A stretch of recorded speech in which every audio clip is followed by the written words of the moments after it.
Hola, bona tarda, soc el Viking. Us voldria informar que avui, dijous 30 de març, cap a les 6:30 de la tarda, a Pardinyes, en un local situat al cantó del Prus Fresc, a Baró de Maials, s'ha produït un incendi, com podeu veure les imatges, ha sigut espectacular i esgarrifós. Les flames s'han estès ràpidament cap al primer pis, inclús les flames arribaven al segon i tercer.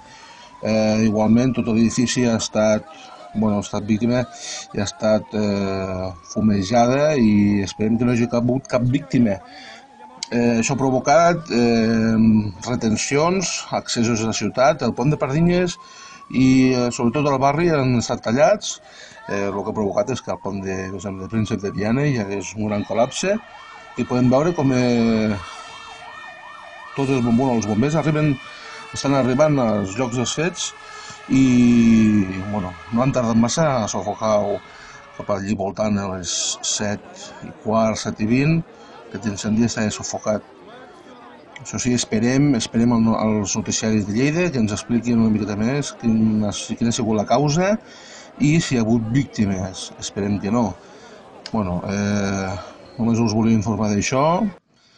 Com podeu veure les fotos són esgarrifoses.